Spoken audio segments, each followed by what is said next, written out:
Boa noite para você que está aqui conosco nesse quarto encontro da aula magna de psicanálise, que marca o lançamento da segunda turma de pós-graduação, a Psicanálise do século XXI, uma criação de Jorge Forbes em parceria com a FAAP.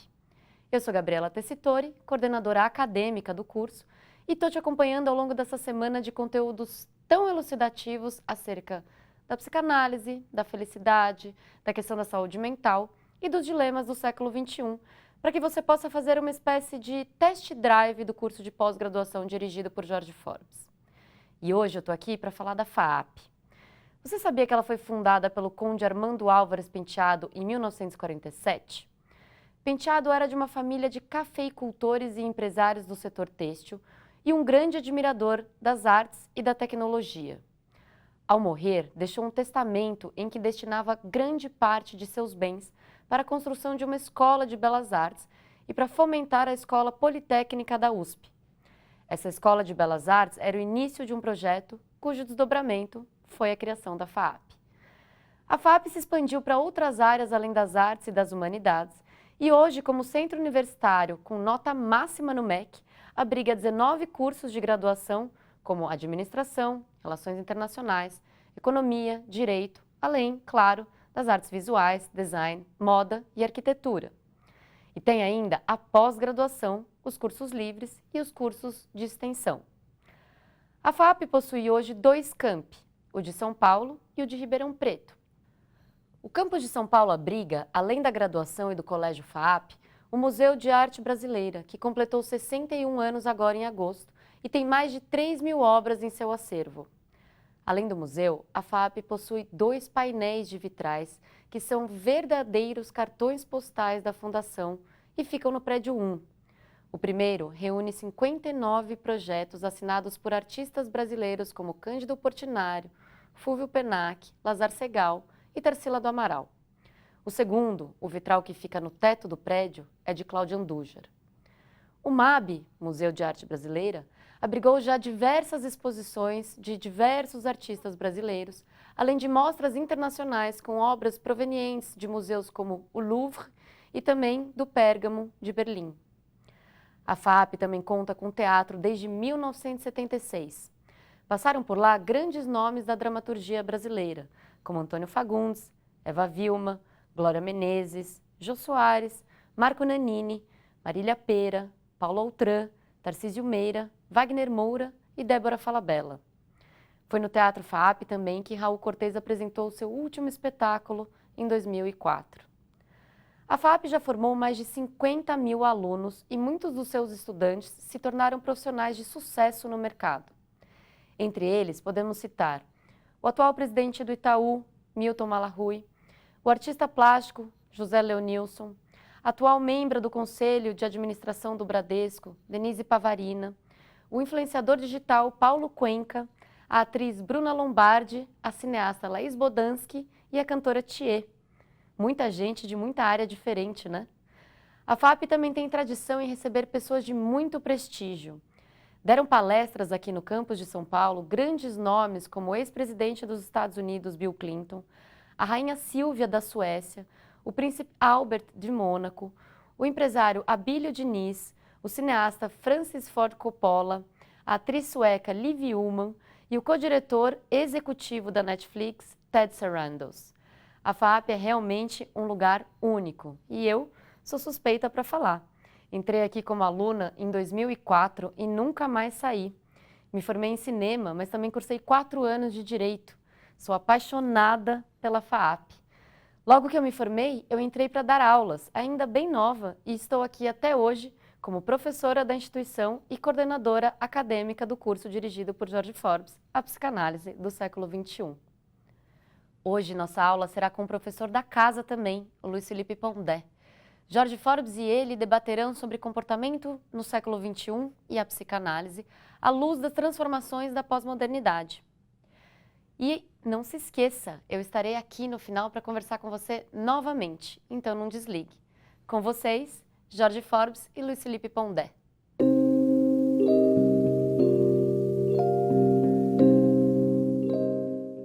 Olá, Hoje estamos aqui na nossa aula magna de psicanálise com um convidado especial para falar sobre psicanálise e comportamento no século XXI. Olá, Pondé. Olá, Gabi. Gabriela. Olá, Luiz Felipe. Tudo bem? Tudo bem. Estamos aqui também com o Jorge Forbes. Olá a vocês, olá doutor Luiz Felipe, doutora Gabriela, um prazer estar aqui com vocês. Prazer é meu. Para começar esse nosso debate, eu vou perguntar primeiramente para o Pondé, qual que é a principal diferença para você da modernidade para a chamada pós-modernidade? Então, eu acho que tem muita construção teórica em cima disso, né?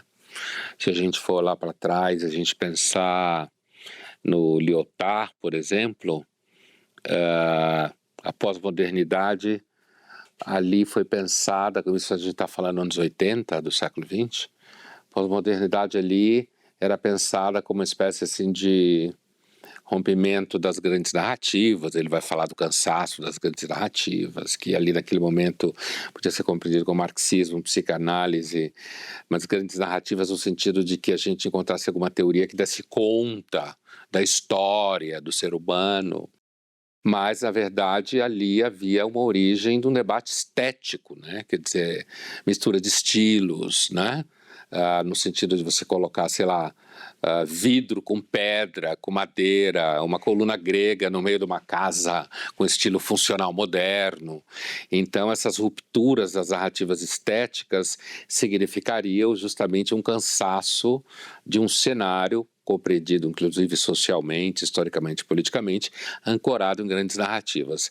Eu acho que há um outro elemento também nessa ideia da diferença do pós-moderno e do moderno, que autores como Bauman, por exemplo, capturam muito bem, de diversas formas, que é a ideia de que a pós-modernidade seria uma espécie de modernidade sem utopia. A utopia moderna seria uma racionalidade organizada, uma sociedade acumulativamente cada vez mais funcional e melhor, e a pós-modernidade é tipo assim, o que teria acontecido com a modernidade depois de Auschwitz, né, grosso modo. Então, acho que essas são algumas coisas que organizam a origem da reflexão pós-moderna, e depois a pós-modernidade passou a ser vista como um período histórico com múltiplos centros, sem nenhuma grande orientação. E para você, Jorge, qual que é a principal característica? Eu concordo com o Pondé que nós temos várias leituras sobre a pós-modernidade. E nesses anos todos que já se passaram, desde 80, que já fazem 40 anos, nós temos diversas vertentes. Eu escolheria uma, porque eu acho mais conveniente para pensar o que me interessa, que é a relação do sujeito com o mundo, com a sua subjetividade, com a sua identidade, com o mundo que ele vive. Para mim é muito importante pensar a pós-modernidade como uma mudança de eixo de identificação.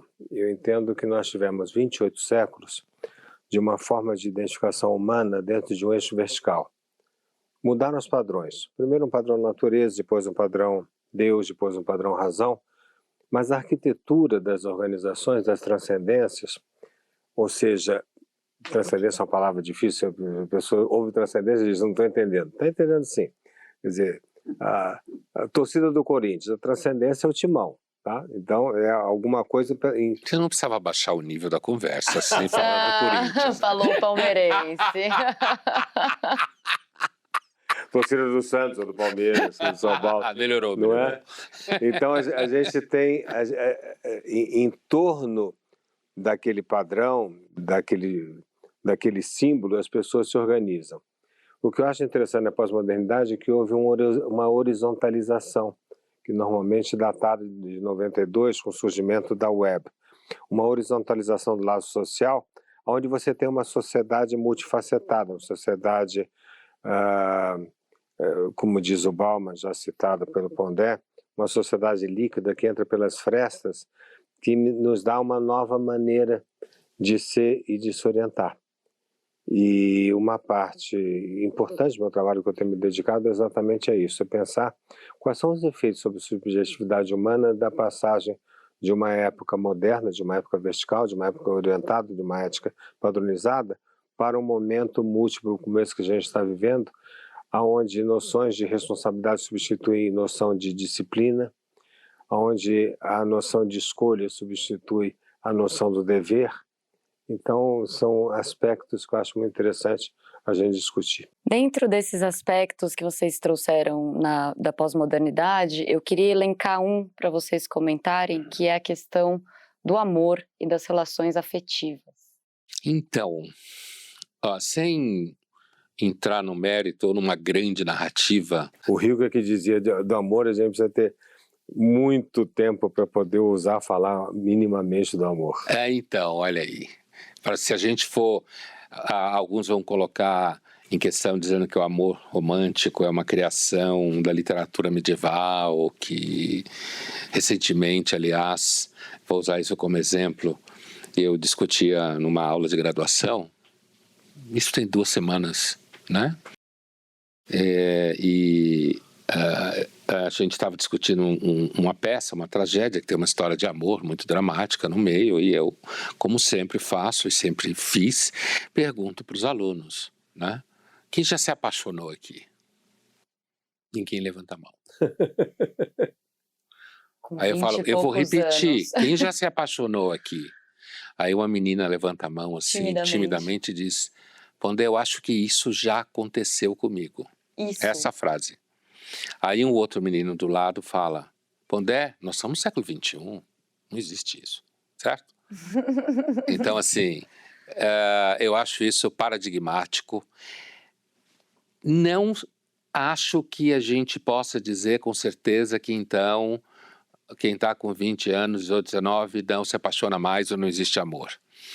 Mas eu acho paradigmático da imagem que eles têm de si mesmos ou da imagem que eles têm de que a pós-modernidade seria um período em que a gente teria se libertado de todos, falando de uma forma um pouco mais conceitual, de todas as projeções idealizadoras que estariam presentes na experiência amorosa romântica e que, portanto, não se apaixonar seria uma evolução nesse sentido, né? Que a pós-modernidade acaba mantendo essa, que eu acho, maldição moderna, que é se achar sempre a cereja do bolo, o progresso, o que há de melhor. Então, eu diria que esse tema do amor e das relações afetivas no século XXI foi um dos temas mais cooptados pela lógica do mercado, de você vender imagens, vender modelos e, no fundo, acredito que falta um tanto de confiança entre as pessoas. É muito difícil você amar e se apaixonar sem algum grau de confiança e, no final das contas, um narcisismo gigantesco. Se amar romanticamente é uma projeção narcísica, você não tem mais a projeção, o objeto da sua projeção é o seu umbigo. Então eu tenho a impressão tem muito material escrito sobre isso, inclusive no âmbito de comportamento e tal, que há um apagão do amor, como eu já escutei por aí. E dizem que também do sexo. Jorge, eu sei que você tem uma tese bem diferente, né? Desse diagnóstico do Pondé sobre o amor. Não sei se é bem diferente. Eu continuaria, talvez, o pensamento dele, porque... para continuar em pequenos detalhes, para buscar paradigmas na nossa discussão, como eu fiz em relação à modernidade e pós-modernidade. Se para ela eu disse uma é vertical, outra é horizontal, são elementos mínimos diferenciais, eu diria para o amor também passou pela mesma modificação, do meu ponto de vista, de um amor vertical, no sentido vertical tem um padrão. Então um amor que era um amor de no mínimo 3 pessoas, companheiro, a companheira, não sei mais como falar, companheiros. Isso, né? É pós-moderno, não saber mais como falar. Não é?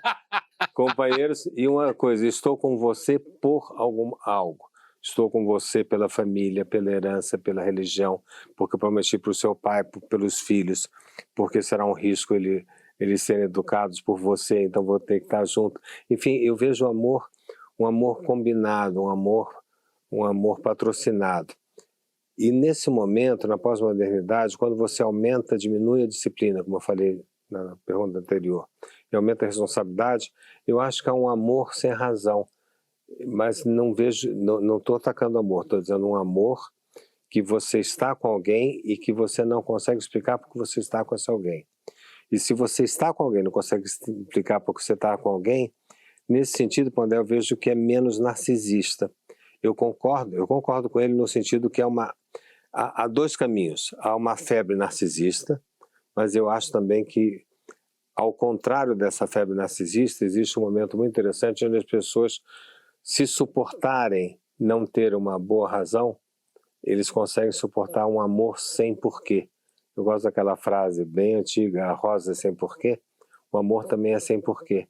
As pessoas estão com o outro e não conseguem dizer do porquê. Pensar que o laço social na pós-modernidade é um laço social que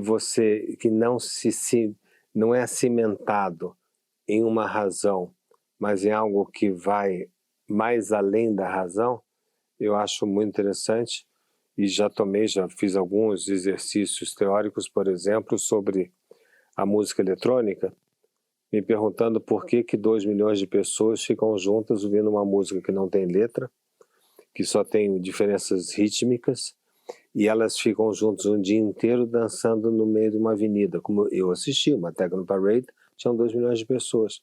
Falei assim, não são 2 milhões de loucos. Foi a impressão que eu tive no começo, eram com 2 milhões de loucos.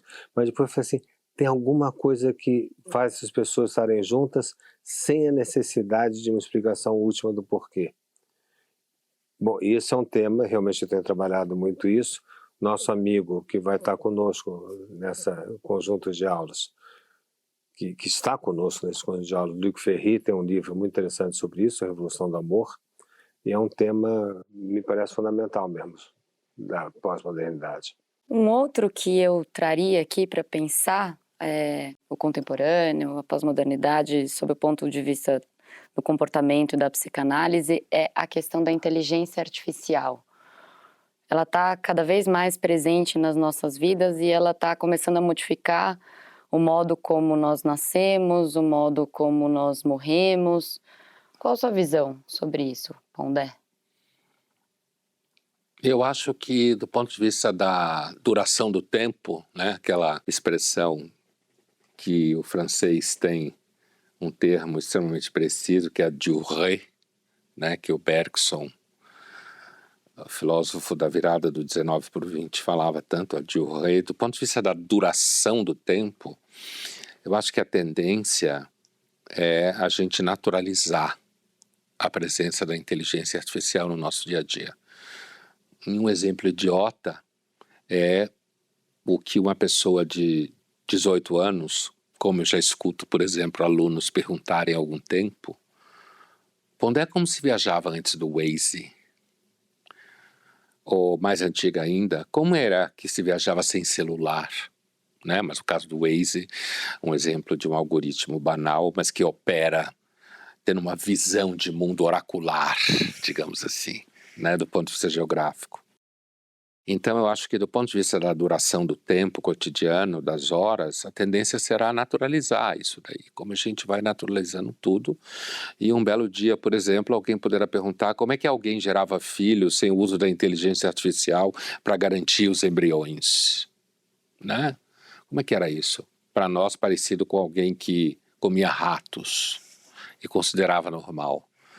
Então, agora, do ponto de vista de um olhar filosófico, um pouco mais distanciado, a inteligência artificial, é claro, sociologicamente ela pode destruir empregos, né? Uma vez eu estava num congresso de radiologia e estava comigo na mesa uma radiologista e ela fez uma brincadeira com os colegas que ela dizia, bom, colegas, agora que é a especialidade médica que mais está levando o cacete do diagnóstico de imagem, né, com inteligência artificial. E ela falou assim, então, colegas, agora nós vamos ser obrigados a voltar a falar com os pacientes.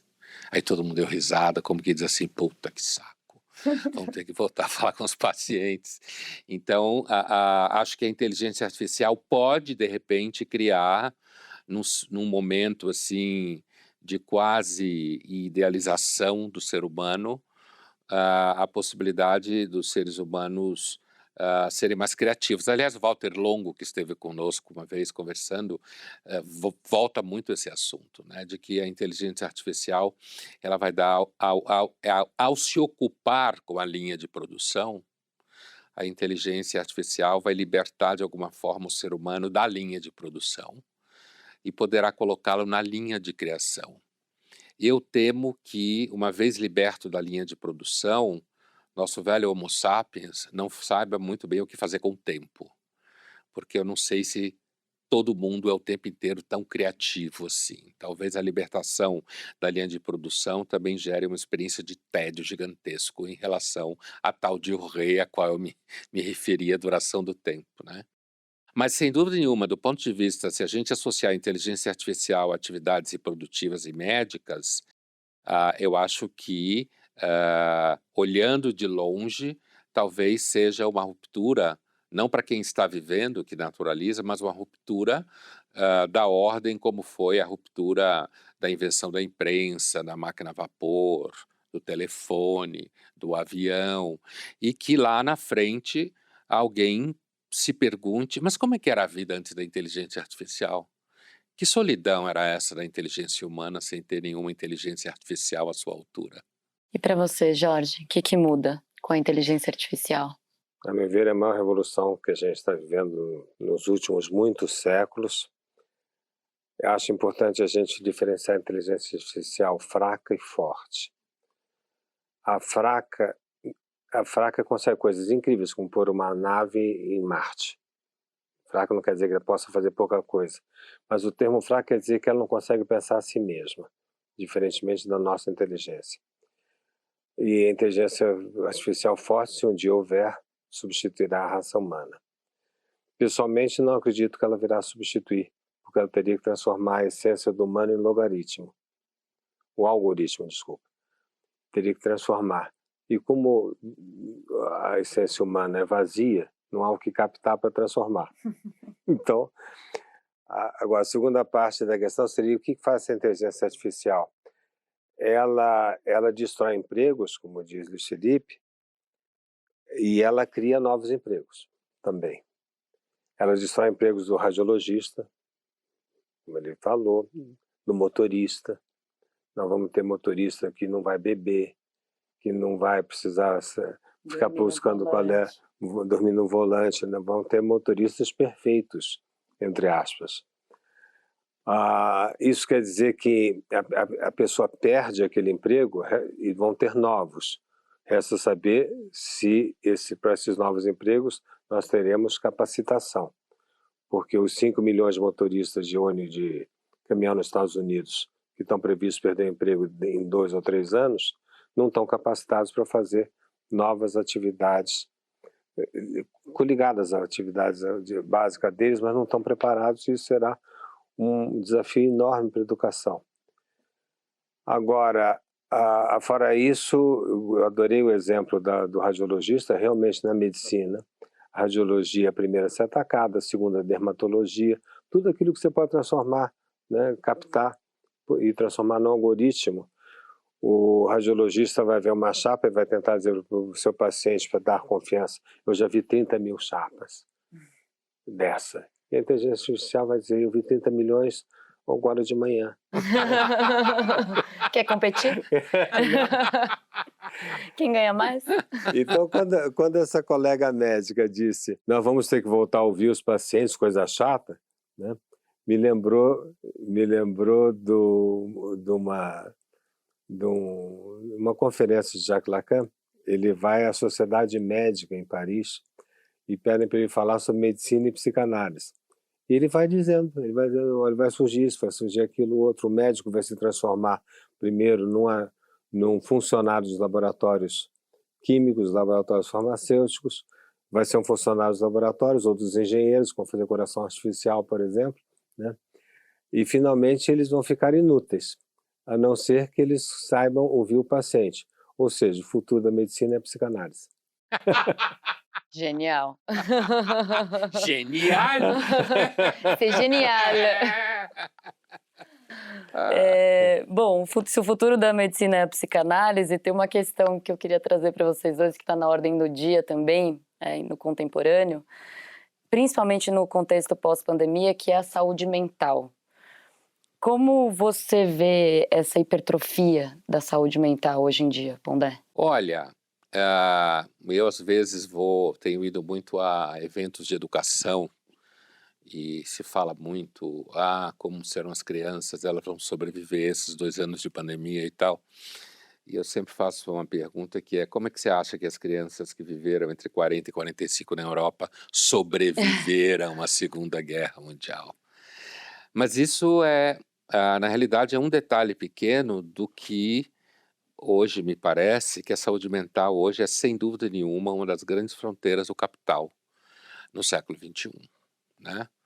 E isso se manifesta na gigantesca indústria de diagnósticos, de procedimentos, se manifesta em empresas especializadas em dar conhecimento a professores em escolas, que são as instituições mais perdidas do planeta, as escolas, a oferecer formação para que a escola seja alçada à função de parceira na saúde mental dos seus alunos. Isso cria todo tipo de transtorno no dia a dia da escola, todo tipo de transtorno, porque isso aumenta a relação entre pais e escola, e um dos sintomas do mundo contemporâneo é que pai em escola é um total transtorno, certo? Porque os pais e as escolas têm que fidelizá-los, principalmente as particulares, para pagar. Eles querem basicamente que as escolas sirvam à autoestima dos seus filhos. E do ponto de vista da própria prática, quer dizer, você tem cada vez mais uma ampliação de diagnósticos, cada vez mais, como diz o Wolfgang Streeck, o sociólogo alemão, um nível de uso medicamentoso na chave esportiva, no sentido de aumento do desempenho. E você tem também toda uma gama de diagnósticos que faz com que os alunos cheguem às escolas já com manuais, certo? Dentro desse ambiente, uma tendência muito interessante é a tendência de muitos psiquiatras a atravessarem tratamentos psicoterapêuticos, excluindo a concorrência fraca, porque o tratamento psicoterapêutico, por hora, é uma espécie de varejista horista, enquanto que o psiquiatra, ele está envolvido, inclusive empregando alguns psicólogos, ele está envolvido com o capital diretamente, porque ele lida com química, dinheiro, indústria farmacêutica, que é a ciência, né? A ciência é a indústria farmacêutica. Então, para te dizer que acho que, do ponto de vista que eu olho, não estou dizendo que é o único ângulo, mas o que mais me chama atenção é como a saúde mental se transformou num campo de crescimento do capital no século XXI, que crescerá mais, envolve a relação pais e filhos, o fato dos pais serem extremamente inseguros, de terem transformado os filhos em projetos, certo? As escolas que agora precisam cada vez mais de psicólogos e médicos para testar situações, para se cobrir juridicamente. Você tem toda uma indústria, inclusive no plano da mídia, né? Recentemente, por exemplo, essa série que está fazendo muito sucesso, a coreana, chamada Uma Advogada Extraordinária, em que você tem uma glamorização do autista, como sendo alguém muito inteligente, com a memória gigantesca e com problemas de relacionamento, portanto, apresentando ferramentas para o tal capitalismo do conhecimento, como se fala por aí. Então, eu olho a saúde mental, não sou um profissional de saúde mental, né, escolhi dar um selo, então, assim, eu olho para a saúde mental como um grande mercado que tende a crescer, desorganizar a percepção disso, se institucionalizar, e aí quando um profissional falar numa escola que a escola deve investir no cuidado com a saúde mental, é muitas vezes o mesmo cara que tem uma empresa que dá formação em saúde mental para as escolas. E isso que eu estou falando é fato empírico, não é hipótese. E você, Jorge, como vê o fenômeno da saúde mental hoje em dia? Acho um horror, me preocupa muito. Acho que ele combina com o fenômeno do novo normal. Eu escrevi um texto chamado Novo Anormal. esperando que a revolução pela qual a gente está passando e que o vírus ajudou a precipitar, escancarar mais ainda o que a gente já sabia que ia acontecer, está levando as pessoas a ficarem muito angustiadas num mundo que elas podem ser criativas, como o André já levantou, no mundo que elas podem fazer escolhas, coisas terríveis para muitos, porque quando você escolhe uma coisa entre 10, você tem certeza que você perdeu 9, né? E quando você é criativo, tem uma insegurança se você vai ser aceito. Então, a liberdade humana não é tão benquista quanto a gente poderia imaginar. As pessoas tendem rapidamente a se acomodar num novo normal, em livros de autoajuda, né? Que um livro de autoajuda só é pior do que 2 livros de autoajuda. Então, também para provocar um pouco mais de reflexão, eu escrevi um outro texto chamado Saúdes Mentais, para tirar a unicidade que está se buscando de novamente emparedar o ser humano, congelá-lo numa certa maneira de ser. E eu acho preocupante porque estão fazendo programas, entre aspas, de saúde mental para empresas, inclusive para hospitais, aonde você fixa tabelas do que é bom, médio ou perigoso, onde você passa, por exemplo, outro dia vi isso num hospital, entre 6.000 funcionários de um hospital, um questionário, você dorme muito, você dorme pouco, você come muito, você come pouco. Como se houvesse um standard, né? E aí você faz aquela tabela e você tem como resultado, você está bem, você não precisa fazer nada, você está médio, você precisa dormir mais, fazer ginástica, ou você está deprimido, como é a grande moda hoje em dia, e você precisa tomar um antidepressivo. E com isso as pessoas limpam a mão da subjetividade humana. Agora nós cuidamos da subjetividade humana, ou seja, saúde mental, e é muito ruim, né? Você está vendo uma medicalização da vida como se fosse que para tudo tem remédio. E não é verdade, na vida nem tudo tem remédio e nem tudo é saúde mental. Bom, gente, o papo tá maravilhoso, mas infelizmente nós vamos ter que parar. Então, agradeço aqui a audiência de vocês, agradeço ao nosso convidado, Luiz Felipe Pondé. Prazer. Agradeço ao Jorge por esse debate e vejo vocês amanhã na nossa próxima aula, da aula magna de psicanálise. Até lá. Tchau. Obrigado.